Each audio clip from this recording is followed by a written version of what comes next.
तो कहानी की शुरुआत होती है एक जियाजो नाम की लड़की को दिखाते हुए। जियाजो जब 12 साल की थी तब उसके पिता की मृत्यु हो गई थी, इसलिए वो ऐसी सिचुएशन में अपने बचपन के घर को बेचकर एक दूसरी जगह पर रहने के लिए चली जाती है। इसके बाद कुछ सालों के बाद का सीन दिखाया जाता है और अब जियाजो एक अच्छी जॉब कर रही है, लेकिन अब उसका मकसद है अपने उसी घर को वापस खरीदना जिसमें वो पहले रहती थी, जो उसने बेच दिया था, जो उसके पिता का घर था। लेकिन अभी उसे जितनी सैलरी मिलती है उतनी सैलरी में तो वो अपना खुद का ही खर्चा बहुत मुश्किल से चला पा रही है, इसलिए वो अपनी इस जॉब से बिल्कुल भी खुश नहीं है। इसके बाद हमें एक मिंग नाम के लड़के को दिखाया जाता है जो एक प्रॉपर्टी डिजाइनर का काम करता है। वो अपना बिजनेस स्टार्ट करना चाहता है, इसलिए एक इन्वेस्टर को अपना प्रोजेक्ट डिजाइन दिखा रहा होता है, लेकिन वो इन्वेस्टर उसे इग्नोर करके वहां से चला जाता है। इसके बाद रात होने पर मिंग अपने घर पर आ जाता है, वहीं जियाजो भी अपने घर पर वापस आ जाती है। अब ये दोनों एक ही अपार्टमेंट में रहते हैं और जियाजो के रूम के साथ ही मिंग का भी रूम होता है। लेकिन हैरानगी की बात यह थी कि मिंग यहाँ पर सन 1999 में रहता है और जियाजो 2018 में रहती है।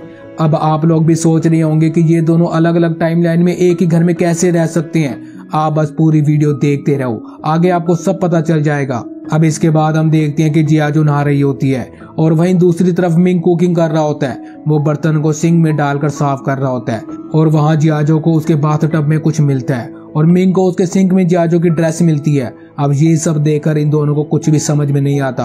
वो सोचते हैं कि अचानक से उनके घर में ये सब क्या हो रहा है, लेकिन बहुत ज्यादा थक जाने के कारण ये दोनों इसके बारे में ज्यादा नहीं सोचते और बेड पर जाकर सो जाते हैं। इसके बाद अगले दिन सुबह जियाजो मिंग के मुंह पर एक जोर सा चाटा लगाती है। वो दोनों उठकर जब देखती हैं तो उन दोनों के कमरे मिक्स हुए होते हैं और वो कमरा पहले से बड़ा हो गया होता है। अब ये सब देखकर ये दोनों घबरा जाते हैं और जियाजो मिंग को चोर समझकर वहां की चीजों से उसे मारने लगती है और मिंग भी यहाँ वहां भाग रहा होता है और तभी उन्हें समझ में आता है कि उनके दोनों के कमरे मर्ज हो चुके हैं। मिंग अपने कमरे की विंडो से बाहर देखता है तो बाहर बादल छाए होते हैं और वहीं जब जियाजो अपने कमरे से बाहर देखती है तो बहुत तेज धूप होती है। अब मिंग अपने रूम का डोर ओपन करके बाहर जाता है, तब उसे सब कुछ नॉर्मल ही दिखाई देता है क्योंकि वो अभी तक साल 1999 में ही जी रहा है।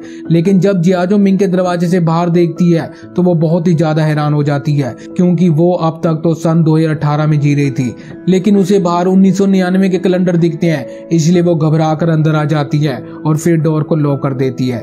इसके बाद जब वो अपने कमरे के दरवाजे को खोलकर देखती है तब वो फिर से साल 2018 में आ जाती है। लेकिन यहाँ पर मिंग ये सब देखकर बहुत ही ज्यादा हैरान हो जाता है क्योंकि वो अब तक 1999 में जी रहा था और अब 2018 में टेक्नोलॉजी और भी ज्यादा एडवांस हो गई होती है। इसके बाद ये दोनों घबराकर अंदर जाकर दोनों दरवाजे बंद कर देते हैं। अब यहाँ पर ये दोनों समझ जाते हैं कि ये दोनों एक ही अपार्टमेंट में अलग अलग टाइमलाइन में जी रहे हैं। जियाजो मिंग के चेहरे पर फिर से चाटा लगाती है। तब मिंग कहता है कि अब क्या हुआ। जियाजो कहती है कि ये एक सपना है या सच, बस ये जानने के लिए मैंने तुम्हें चाटा मारा है।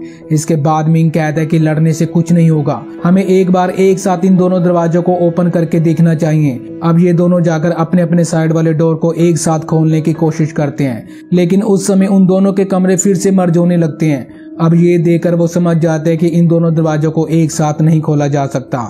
जियाजो को याद आता है कि 1999 में उसके डैड जिंदा थे, इसलिए वो मिंग से कहते कि तुम अपनी साइड का दरवाजा खोलो, मैं तुम्हारी टाइमलाइन में जाना चाहती हूँ क्योंकि वहाँ मुझे मेरे डैड से मिलना है। मिंग मान जाता है। अब 1999 में आते ही जियाजो अपने डैड से मिलने के लिए बहुत खुश है और वो भागकर वहां जा रही होती है, लेकिन वहां पहुंचते ही वो देखती है कि उसके डैड ऑलरेडी 10 साल की जियाजो के साथ खेल रहे हैं। अब ये देखकर जियाजो बहुत ही इमोशनल हो जाती है और वो उनसे मिलने के लिए उनके पास जाने लगती है, पर तभी अचानक से उनके सराउंडिंग में एक अर्थक्वेक आता है। उसका सर जोर से घूमने लगता है जिसके कारण वो अपने डैड से नहीं मिल पाती, इसलिए वो गुस्सा होकर फिर से अपने अपार्टमेंट में वापस आ जाती है। अब मिंग कहता है कि जैसे मैं तुम्हें मेरी टाइमलाइन में लेकर गया था, क्या तुम वैसे ही मुझे भी अपनी टाइमलाइन में लेकर जा सकती हो।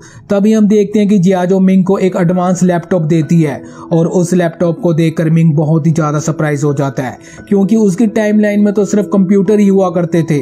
अब यहाँ पर मिंग खुद को फ्यूचर में देखने के लिए उस लैपटॉप में अपना नाम टाइप करके सर्च करता है, लेकिन तभी उसके भी सराउंडिंग में अर्थक्वेक आने लगता है और उसका भी सर जोर जोर से घूमने लगता है। अब जियाजो यहाँ पर सब समझ जाती है और वो मिंग से कहते हैं कि हम दोनों हमारे पास्ट या फ्यूचर के लोगों से कांटेक्ट नहीं कर सकते। और अगर हमने ऐसा करने की कोशिश की तो इसी तरह से हमारे सराउंडिंग में अर्थक्वेक आने लगेगा और इस तरह से हम दोनों एक साथ डोर ओपन नहीं कर सकते और तुम्हारे डोर को सिर्फ तुम ही ओपन कर सकते हो और तब मैं उसमें से बाहर आ सकती हूँ और मेरे डोर को सिर्फ मैं ही ओपन कर सकती हूँ और तब तुम उससे बाहर आ सकते हो। इस तरह वो विंग को सारी बातें समझाती है। इसके बाद अगले सीन में एक साइंटिस्ट और एक बड़े अमीर बिजनेसमैन को मीटिंग में बातें करते हुए दिखाया जाता है। तब वो साइंटिस्ट कहता है कि हमने टाइमलाइन मशीन को तैयार कर लिया है, लेकिन वो टाइमलाइन मशीन हमारी जगह पर ना आकर इस सिटी में किसी और जगह पर प्लेस हो गई है और अब हमें किसी भी तरह से उस प्लेस को फाइंड करना होगा। लेकिन उस बिजनेसमैन के दिमाग में सिर्फ एक ही बात चल रही होती है कि उस टाइमलाइन मशीन के जरिए ज्यादा से ज्यादा पैसे कैसे कमाए जाएं। मीटिंग खत्म होने के बाद भी बिजनेसमैन का चेहरा हमें नहीं दिखाया जाता। अब रात हो जाती है पर जियाजो और मिंग को नींद नहीं आ रही होती।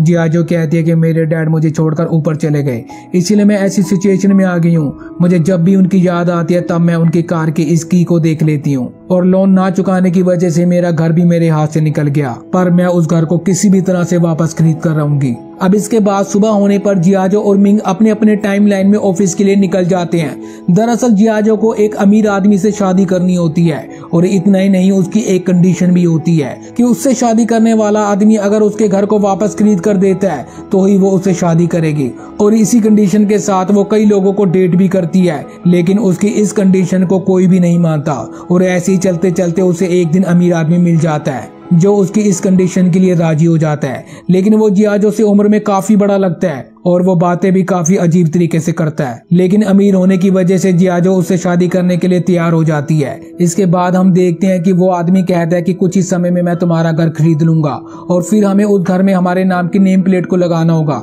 लेकिन उसके लिए कुछ पैसे लगेंगे और ऐसे छोटे मोटे खर्चे के लिए मैं कैश कैरी नहीं करता हूँ। अगर तुम्हारे पास कुछ पैसे हैं तो मुझे दे दो। अब जियाजो उसकी बातों में आकर एटीएम से पैसे निकालकर उसे दे देती है। इसके बाद वो जियाजो से कहता है कि मैं पानी की बोतल लेकर आता हूँ, लेकिन काफी देर हो जाने के बाद भी वो वापस नहीं आता। जियाजो समझ जाते हैं कि वो एक चोर था और वो उसके पैसे लेकर भाग गया, इसलिए जियाजो बहुत ही दुखी होती है। तब पुलिस आकर इन्वेस्टिगेट करने लगती है और जियाजो भी तब तक बैंक के बाहर ही बैठी रहती है। वहाँ दूसरी तरफ मिंग अपने ऑफिस में बैठकर ड्रिंक ले रहा होता है। तब उस रेस्टोरेंट में उस कंपनी का ओनर, उसका मैनेजर जोनी और उसके साथ और एक एम्प्लॉय, ऐसे 3 लोग आते हैं। तब उनसे वो ओनर कहता है कि हमें आगे चलकर और भी बिजनेस करना है और इसके लिए मेरे पास बहुत सारे आइडियाज हैं, और ये कहकर वो वहाँ से चला जाता है। अब उसके जाते ही जोनी उस एम्प्लॉय से कहता है कि उस ओनर को धोखा देकर हम उसके सारे पैसे ले लेंगे और इसके बाद हम उसे बैंक में फंसा देंगे। इस तरह से वो उस एम्प्लॉय को अपना सारा प्लान बता देते हैं, लेकिन तभी बाथरूम में दिखाते हैं जहाँ पर मिंग से कुछ नीचे गिर जाता है।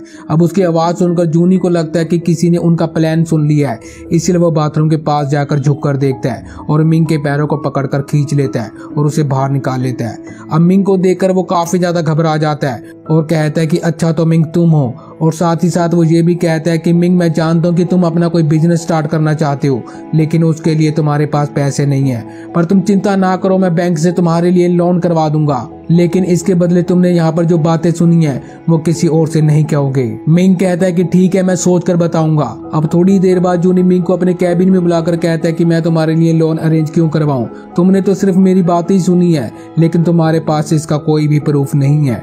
वो कहता है कि अब मैंने तुम्हें नौकरी से भी निकाल दी है, इसलिए अब तुम अपने घर जा सकते हो। ये सुनकर मिंग उससे कई बार रिक्वेस्ट करता है और कहता है कि मैं इस बात को किसी और से शेयर नहीं करूंगा, लेकिन प्लीज मुझे नौकरी से ना निकालिए। लेकिन जोनी उसकी एक नहीं सुनता और उसे नौकरी से निकाल देता है। वहीं दूसरी तरफ जियाजो एक ज्वेलरी शॉप में काम करने लगती है और वहाँ उसकी बचपन की फ्रेंड सिया आती है और कई सालों के बाद मिलने की वजह से वो काफी खुशी से बातें करती हैं। सिया ने एक अमीर आदमी से शादी की होती है और ये बात वो जियाजो को भी बताती है। अब सिया की ये बात सुनकर जियाजो भी उसे झूठ बोल देती है। वो कहती है कि हाँ, मेरा हस्बैंड भी बहुत अमीर है और वो बहुत बिजी रहते हैं। तब सिया उससे कहती है कि आज रात तुम अपने हस्बैंड को अपने साथ लेकर आना, आज हम डिनर एक साथ ही करेंगे और मैं भी अपने हस्बैंड को साथ लेकर आऊंगी। ये कहकर वो वहां से चली जाती है। जियाजो अब एक और बड़ी प्रॉब्लम में फंस गई है क्योंकि उसने झूठ बोल दिया है, पर अब वो कैसे हैंडल करेगी उसे कुछ भी नहीं पता। पर तभी उसके दिमाग में एक आइडिया आता है। वो मिंग को अपना हस्बैंड होने की एक्टिंग करने को कहती है। जियाजो एक कोट भी रेंट पर ले आती है और उस कोट को मिंग को पहनने के लिए कहती है। वो मिंग को इस तरह से तैयार कर देती है कि जैसे वो बहुत बड़ा अमीर बिजनेसमैन है। अब जियाजो मिंग को अपने साथ ले जाती है और उसे वहां अपना हस्बैंड कहकर इंट्रोड्यूस करवाती है। कुछ देर तक तो सब कुछ बिल्कुल नॉर्मल चल रहा होता है और मिंग जल्दी से अपना सारा खाना खाकर खाना खत्म कर देता है और फिर वो अपना कोट उतारकर साइड में रख देता है। लेकिन तभी सिया और उसका हस्बैंड नोट करते हैं कि मिंग के कोट पर लिखा हुआ है यहाँ पर कपड़े रेंट पर दिए जाते हैं। लेकिन मिंग को इस बारे में अभी कुछ नहीं पता होता, इसीलिए वो सिया और उसके हस्बैंड से कहता है कि मेरी एक बहुत ही बड़ी कंपनी है और बहुत बड़ी बड़ी बातें, झूठी कहानियां उन दोनों को बताता है। अब ये सब सुनकर उन दोनों को बहुत हंसी आने लगती है और इतना ही नहीं, जियाजो उन्हें अपनी एक फेक डायमंड की रिंग दिखाकर कहती है कि ये डायमंड करोड़ों रुपए का है। पर तभी अचानक से वो फेक डायमंड उस रिंग से निकलकर आग के पास जाकर गिर जाता है, जिस वजह से वो पूरी तरह से मेल्ट हो जाता है। अब ये सब देखकर सिया और उसका हस्बैंड हंसने लगते हैं। जियाजो बहुत ही ज्यादा शर्मिंदा हो जाती है और फिर घर आ जाती है। अब घर आकर वो काफी रोने लगती है और तभी वो टीवी में देखती है जहाँ पर कोई लॉटरी का शो चल रहा होता है। इस शो को देखते ही वो लॉटरी खरीदकर अमीर होने का सपना देखने लगती है और लॉटरी का कौन सा नंबर निकलेगा इसके बारे में पता करने की कोशिश करने लगते हैं।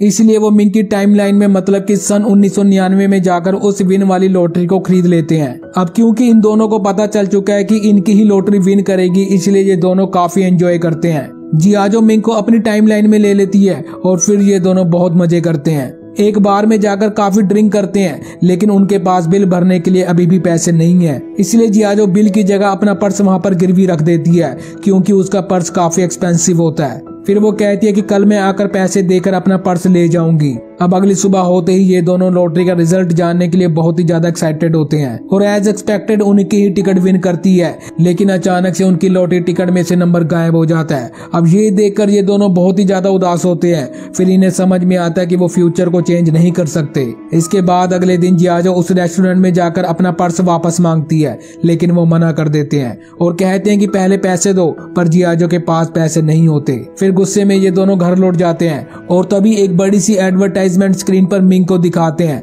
दरअसल वो 2018 के टाइमलाइन में रहने वाला मिंग है। फ्यूचर में मिंग एक अमीर बिजनेसमैन है। वो मीडिया को एक इंटरव्यू देने के लिए आया होता है। उसको देखकर मिंग काफी शॉक हो जाता है और सोचता है कि फ्यूचर में मैं इतना अमीर कैसे बन गया। इसके बाद ये दोनों उस जगह पर पहुंच जाते हैं जहां पर फ्यूचर मिंग के पास जाने की कोशिश करता है, लेकिन तभी वहां फिर से उसी तरह से अर्थक्वेक आ जाता है और वो प्रोग्राम भी कैंसिल हो जाता है। अब फ्यूचर मिंग को ऐसा लगता है कि इससे पहले वो जियाजो से मिला है, उसे जियाजो से जुड़ी कुछ बातें याद आने लगती हैं। लेकिन दूसरी तरफ मिंग नीचे गिर जाता है, जिस वजह से उसके हाथ पर चोट आ जाती है और फ्यूचर मिंग के हाथ में भी वही चोट आ जाती है। अब इससे ये पता चलता है कि मिंग जो भी करता है उससे फ्यूचर मिंग को भी इफेक्ट होगा और पहले की मीटिंग में जिस बिजनेसमैन का फेस नहीं दिखाया गया था वो कोई और नहीं बल्कि फ्यूचर मिंग ही होता है और उसके साथ जो साइंटिस्ट बातें कर रहा था वो जूनी होता है, जिसने 1999 में मिंग को नौकरी से निकाल दिया था।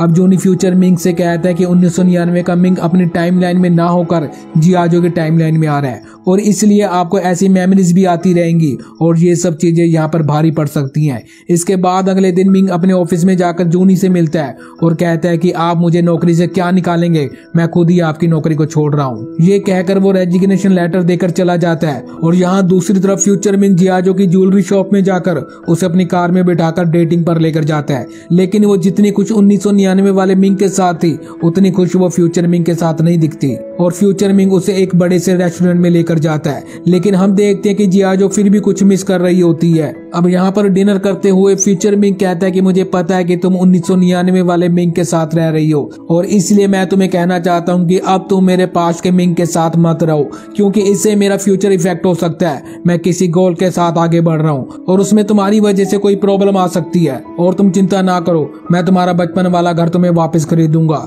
लेकिन इसके बदले तुम्हें 1999 वाले मिंग को छोड़कर दूर जाना होगा। अब ये सुनकर और कोई रास्ता ना होने की वजह से जियाजो मान जाती है, लेकिन वो अपने घर के लिए नहीं बल्कि उसकी वजह से मिंग के फ्यूचर में कोई प्रॉब्लम ना हो ये सोचकर उसने हाँ की होती है। इसके बाद जियाजो घर पर आते ही मिंग से कहते हैं कि मुझे और कोई जगह पर एक अच्छी नौकरी मिल गई है, इसलिए अब मैं यहाँ से जा रही हूँ। और अगले दिन सुबह होते ही वो अपना सारा सामान लेकर उस अपार्टमेंट से बाहर निकल जाती है। लेकिन मिंग को छोड़कर जाने की वजह से वो काफी ज्यादा उदास है, वो काफी ज्यादा रोती है और जियाजो ने जाते समय अपनी टाइमलाइन के डोर को लॉक नहीं किया होता। इसका मतलब है कि मिंग अब उसकी हेल्प के बिना ही उसकी टाइमलाइन में जा सकता है। अब मिंग के टाइमलाइन में उसका मैनेजर जूनी कंपनी के ओनर पर अटैक करता है और इससे वो ओनर बेहोश हो जाता है। फिर जूनी घबराकर उसे ड्रिंक पिलाने लगता है। दरअसल ये उसका प्लान होता है कि उसे ड्रिंक पिलाकर नशे की हालत में मारना, जिससे लोगों को ये लगे कि ये ज्यादा पीकर नशे में एक्सीडेंट से मरा है। अब जियाजो की टाइमलाइन को दिखाते हैं। जियाजो काफी सालों बाद अपने बचपन के घर में लौटी है और जियाजो ने अपना पर्स जिस रेस्टोरेंट में गिरवी रखा था उस पर्स को फ्यूचर मिंग उसे ला कर देता है। साथ ही जियाजो नोट करती है कि मिंग ने वही कोट पहना हुआ है जिस पर उस रेंट वाली शॉप का स्टिकर लगा हुआ है और ये देखते ही वो समझ जाती है कि वो फ्यूचर मिंग नहीं बल्कि 1999 वाला मिंग है और इसलिए तभी वो उसे किस करने लगती है। लेकिन जियाजो उसे कहती है कि हमारा अलग होना ही तुम्हारे फ्यूचर के लिए अच्छा होगा, इसलिए अब आगे मुझसे बात भी ना करना, और फिर उसे वहां से चले जाने के लिए कह देती है। यहाँ पर हम देखते हैं कि ये दोनों रोने लगती हैं। इसके बाद हम देखते हैं कि मिंग उदास होकर अपने अपार्टमेंट में आ जाता है। अब जूनी उसे कॉल करके अर्जेंटली एक ब्रिज पर पहुंचने के लिए कहता है। मिंग को कुछ भी समझ में नहीं आता कि नौकरी छोड़ने के बाद भी जूनी उसे क्यों बुला रहा है। दरअसल जूनी उसे इसलिए बुला रहा होता है क्योंकि उसे ओनर को मारने के लिए उसकी हेल्प की जरूरत थी। वो उसे कहते हैं कि हम इसे मार देंगे लेकिन ये एक एक्सीडेंट लगना चाहिए, पर मिंग ऐसा नहीं चाहता। वो जूनी को बहुत समझाता है कि ऐसा ना करो, ऐसा करना ठीक नहीं है, लेकिन जूनी उसकी एक नहीं सुनता।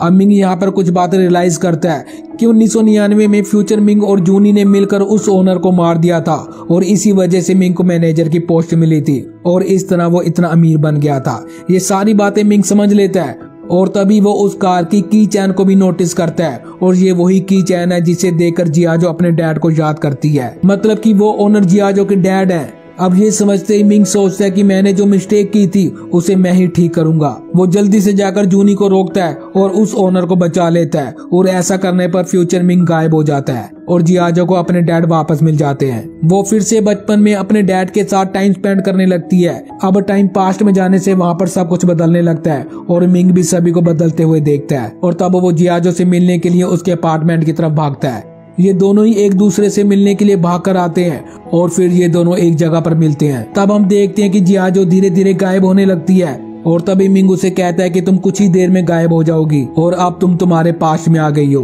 तुम उम्र में मुझसे 7 साल छोटी भी हो गई हो। तुम मुझे नहीं जानती लेकिन मैं तुम्हें अच्छी तरह से जानता हूँ। मैं तुम्हारा साथ नहीं छोड़ूंगा और मैं तुमसे मिलने जरूर आऊंगा। इसके बाद फिर धीरे धीरे जियाजो गायब हो जाती है। अब हमें 8 साल के बाद का सीन दिखाया जाता है। जियाजो अपना पसंद का म्यूजिक सुनती हुई उस म्यूजिक की तरफ आ रही होती है और वहां आते हुए मिंग उसे देख लेता है, इसलिए मिंग उसके पास आने लगता है। लेकिन उसके पास आते ही जियाजो उसे एक किक मारती है और गुस्से में कहती है कि क्या तुम चोर हो, इस तरह मेरे पास क्यों आ रहे हो। मिंग सोचने लगता है कि क्या अभी भी इस प्यार को लड़ाई से ही शुरू करना पड़ेगा और इसी के साथ ये कहानी यहीं पर खत्म हो जाती है। आपको ये कहानी कैसी लगी हमें कमेंट बॉक्स में जरूर बताएं और ऐसे इंटरेस्टिंग वीडियोस के लिए चैनल को सब्सक्राइब जरूर कर लेना और इस वीडियो को लाइक और शेयर भी जरूर कर देना। धन्यवाद।